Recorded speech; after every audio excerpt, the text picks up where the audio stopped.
Hey, A signs, Gemini, Libra, and Aquarius, Ascendant, Sun, Moon, Venus, Rising, and those of you cross-watching, welcome to your Tarot Love Messages. This reading here is for those of you that are in a third-party situation, so we want to see what's going on with you, your person, and the third connecting energy, and whether, what is going to be the future of this connection, the outcome here. This is going to be a general reading, guys, so please just keep that in mind. If you're after a personal tarot reading with myself, please feel free to reach out and inquire. I will list my email address just below the video here. Otherwise, guys, let's go ahead and see what messages the cards reveal.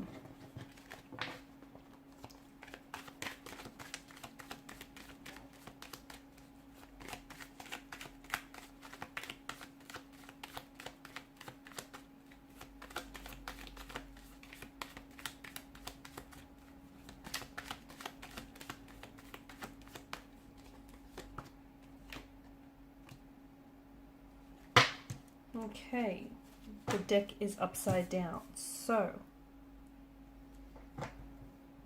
okay, I'm not going to ignore the fact that I've pulled these two cards out, the High Priestess and the Ten of Cups in reverse.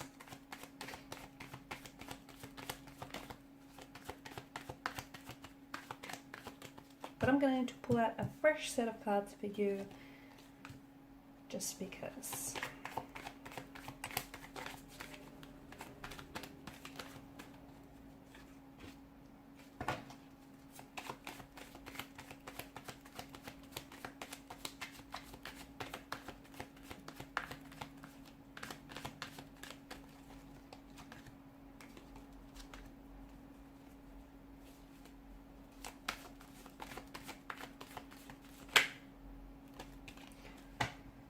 Okay, so here we have your 6 cards. We also have these two here, which were in reverse, and at the bottom of the deck you have the 3 of Cups. Okay, so there's a strong indication of a third-party situation. Okay, so I feel like with the Ten of Pentacles, your person does essentially want stability. I just feel like they don't know how to go about it. I also feel like, this person is addicted to you. The both of you are addicted to one another. You can't keep getting, even though you pull apart, you guys keep gravitating back towards one another. There's a lot of chemistry, a lot of attraction. It almost feels like this potentially could be a twin flame connection, but unfortunately it is feeling a little bit crowded. I do think essentially they want something stable. I feel like even right now with your current situation, they want to find a way to neutralize or stabilize things, because I feel like maybe you're putting up your defense up, your guard is going up, you're wanting to draw some healthy boundaries here, and you're not wanting for your person to overstep those boundaries. And some of you, I feel like you've had enough of this being, what it is. Okay, I feel like you're seeking stability, you're wanting security, you're wanting someone who is sure about you and who chooses you in the end. You're wanting someone who treats you like a priority rather than an option here, and I do feel like you want a future with this person, and you're really wanting to manifest this person into your life or back into your life. You're wanting to, manifest this person as part of your future. But I feel like there is some challenges that I'm seeing, and I feel like there is a strong either this person has a very strong attachment to the ex here, and the ex is still okay, there's a few things that are coming up. So this person may still be attached to the ex, even though they plan on leaving their ex here, they're not able to do so. And that's because maybe their ex's energy has a very strong hold on them. It could be because this person is scared to walk away from the life that they've set up with their partner here. The home that they've built or created, shared together, perhaps the children that they have together. They may even have gone into business or partnership with one another, their finances here. So walking away from their ex would have to mean walking away from all of that. And this person, I feel like, is scared to remove themselves from the life that they've essentially created for themselves. It could also be because there is some feelings of guilt, regret, or shame. They feel guilty for leaving, okay? And that's what's keeping them stuck. It's what's keeping them staying here. Not because they want to stay in a situation that they feel like, is no longer serving them a purpose or they've outgrew, but because they feel like they don't have another choice. They feel guilty, they feel shameful, and they feel like they would regret it. They would regret leaving this person because there is some sort of feeling still there. So if it's them not directly, you know, attached to the ex here or to their partner here, the soon-to-be ex, then I feel like it's feelings of guilt, shame, or regret that are weighing so heavily on the energy, so much so that it's kind of consuming them. I feel like your person does want to be very open and very transparent with you. And I feel like they want this idyllic 10 of Cups scene with you. They do. They want for things to come together in alignment. They want this to come to fruition. And they want to manifest this life with you. But I feel like it's their very fears, their anxieties and insecurities that are getting in the way of this. Because they want to have a life with you.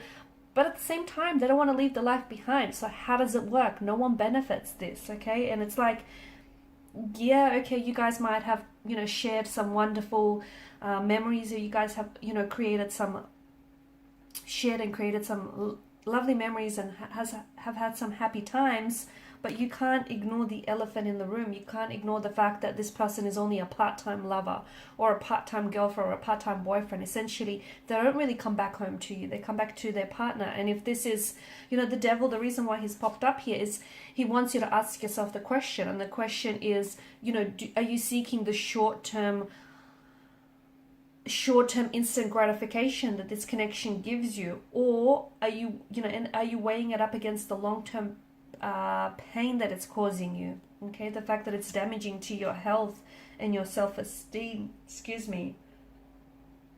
Strong third-party situation, strong third-party indication, and I feel like the longer that you stay in this type of situation, the more exhausting and the more it's going to deplete you of your energy, your emotional, mental, and your physical energy. Someone needs to make their mind up. Notice how Adam and Eve, they're involuntary chained to each other, telling us that they don't really want to walk away from the situation. Even in the devil here, he's got this hypnotic stare. It's almost like they're hypnotized under his trance, but they have the choice to walk away, but they choose to stay even though it's causing them pain, and even though it's something that might be toxic and unhealthy and clearly imbalanced and just way too crowded, but they choose to stay. And the longer that they stay in this third party situation, or, you know, this toxic situation, the more and more they start to closely resemble the devil, the Baphomet itself. So the longer that you stay in this type of situation, the more that it's going to swallow you whole. And, you know, the more that you become a part of a problem rather than the actual solution here. I do see someone walking away. I do feel like there is going to be someone who is dropping the third party, but who is it is the question. Is it you that's dropping this because you're done with it, because you no longer want to entertain this, because you're tired of their games, you're tired of their excuses, and you know, here you are, you're finally setting up some healthy boundaries. So it could be you might just be drawing the line in the sand. You might be just saying, you know, enough is enough, and you've fed up with it, and you're wanting to manifest something healthy, a healthy relationship, one which is balanced, one which, you know, there's such a richness of emotion and a richness of flow, one that'll give you this idyllic 10 of Cups scene, okay, one that you are, you know, very emotionally and intuitively connected to here, someone who's going to give you the 3 of Cups, you know, emotions here, someone whom I feel like you're going to be very happy and joyous with, and you know, a connection that is heading somewhere, perhaps towards you settling down with one another, getting engaged or getting married to one another, someone that's going to give you a stability, a family maybe. So I feel like some of you, you're the one that's walking away, okay, because I feel like you're taking back your power, because something here, I feel like there's such a strong attraction that the both of you feel, so much so that I feel like you guys can't pull away from one another, right? When you're not with them, you're thinking about them, even though you feel guilty, even though you know it's not right, and even though, you know, maybe, you know, some of you are going behind someone's back doing this, but you care about one another. I just wonder if those emotions are strong enough, those feelings that you feel for each other, are they strong enough to withstand the storm? Are they strong enough that they end up choosing you, you know, in the end? It feels like it's a very toxic relationship or a connection. It feels like it's too crowded. It doesn't feel like it's balanced here, and it feels like they might disappear, okay, with the magician's presence here. They might disappear. You might not hear from them for days because, yeah, they do have a life elsewhere, okay, and you're not You know, you're not the one and only in their life. I'm also seeing that there is certain emotional triggers when they do disappear, when you don't hear from them, or when, you know, they don't respond here. I feel like there's certain emotional buttons or triggers that they bring up here, that they surface up for you. And this is feelings of emotional abandonment, rejection. Maybe, you know, you've grew up in an unstable home environment, and it sort of brings back those memories. And I feel like stability and security is something that you crave, but this is, you know, there's something missing here because this person can't give you that. And notice how on the top row you've got 3 of Cups, so there's quite a heavy focus on the 3s here throughout your reading, isn't it? But you are at the end of the day, you are in an advantageous position. Okay, some of you think, oh no, you know, you're I can't pick it up, and I don't think I'll bother. Some of you think, you know, you have no choice and that these emotions have a strong hold on you, but that's not the case, because you have a choice. Okay, the Devil here is reminding you that right now, you know, some of you are making the choice of the short-term pleasure, but you're not really considering the long-term pain that this connection is essentially giving to you. So I do feel like, much like the Lover's card is about choices and having to make a choice and commit to a choice, I feel like you also have a choice to make, or your romantic energy has a choice to make. And not choosing is also a choice in itself here. Okay, so I'm also seeing there are some secrets. I don't feel like your person is being entirely honest with you. I feel like there's some secrets, illusions, or deceptions here. I feel like your person may be withholding the truth, because if you do know the entire truth, maybe if you really knew how they were feeling, or if you really knew, you know, what decision they're leaning towards, it would change a lot of things for you. So I feel like it's time for someone to start drawing some healthy boundaries and, you know, make a decision here. A decision to set themselves free from the shackles of this hurt or pain and, you know, this toxic kind of energy. Alright guys, and these are your messages. Thank you as always for watching and listening. Appreciate your support by liking, sharing, and subscribing to the channel. Bye for now.